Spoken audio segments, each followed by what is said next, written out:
I'm going to talk today about growing old. The fact is, we can't avoid it. And I'm going to ask you a little bit of a question. How many of you out there remember that when you were 15, you didn't believe you would ever grow old? My hand has to go straight up. And in fact, I remember somebody somewhere along the line saying, you're going to grow old too one day. And me thinking, yeah, and tomorrow morning I'm going to wake up and I'm probably going to be a panda bear. Because frankly, old was a completely different species to me.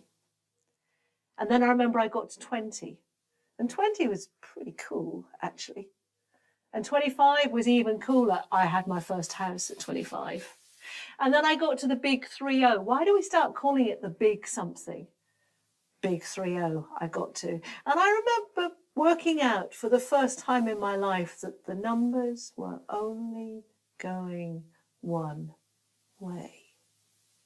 And then I got to 35, and 35 was all right. I'd settled down, I'd met the man of my dreams. And then I got to the big 40. And somebody told me at the big 40 that I was middle-aged.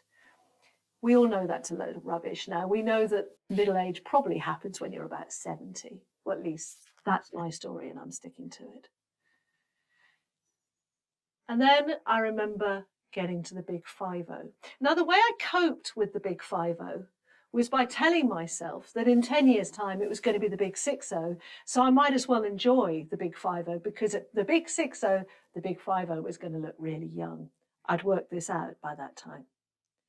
But then I remember at 54 standing in front of the bathroom mirror, and for the first time in my life seeing grey hairs, seeing lines on my face. And I suddenly realised that no, the numbers were only going one way.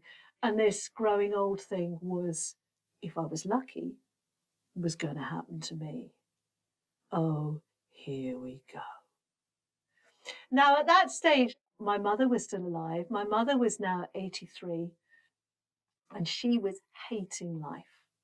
She wasn't a Christian. She was angry. She was resenting growing old, and she was just not enjoying herself at all. And I looked at my mum, and I didn't want to go the way that my mum was going. And I stood in front of that bathroom mirror, and I was scared. I don't want to fool you. And then I felt God over my shoulder. And he said, you know what? I really like the lines on your face. I like your grey hairs. He said, they're a sign of coming wisdom. They're a sign that you've experienced more. And actually, they're a sign that you're getting closer to me. And he was right. As I grow older, I pray more. I listen to him more. I have a little bit more wisdom to know when not to speak. Not a lot, but a bit. And actually, life is as full and as joyful as it ever was. And I'm meeting more people who are older who are saying, life is great if you live it with Jesus Christ. So, with that in mind, I want to share with you a Bible verse. This is from Proverbs 16, verse 31. Grey hair is a crown of splendor. It is attained in the way of righteousness. Because on that day in the bathroom, God said to me, now you're ready for me to start doing something with you. You're ready for me to be able to use you. And with that, Out of the Ashes was born. And we started going out into churches and going to festivals. And we produced a whole series of albums. And I realized that actually the older we are, the more and more God can do stuff with us. We are needed.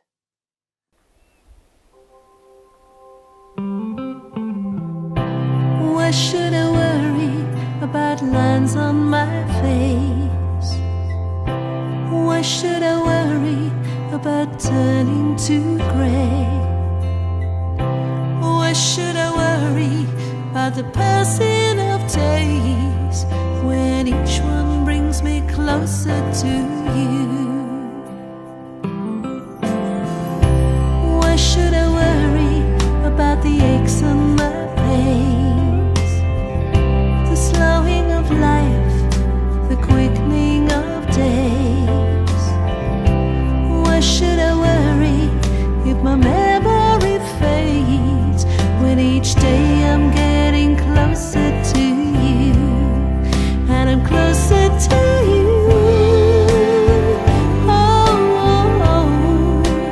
Closer to you.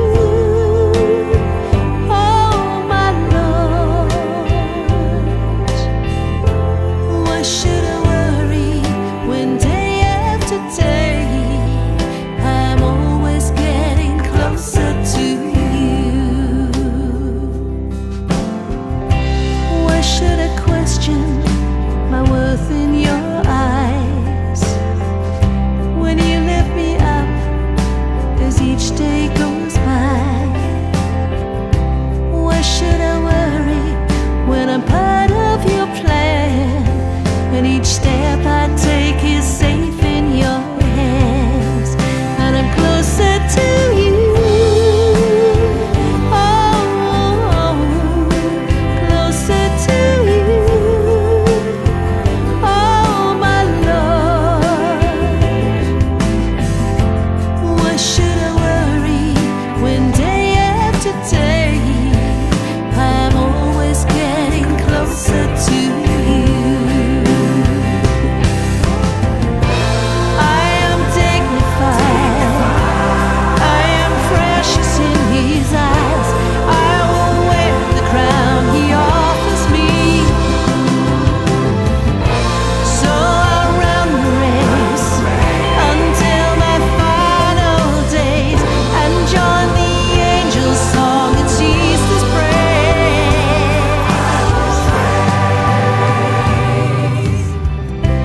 Why should I worry? My eyesight grows dim. You're lighting my way and calling me in. Why should I worry about the fleetness of time, when my Lord is at the end of the line, and I'm closer to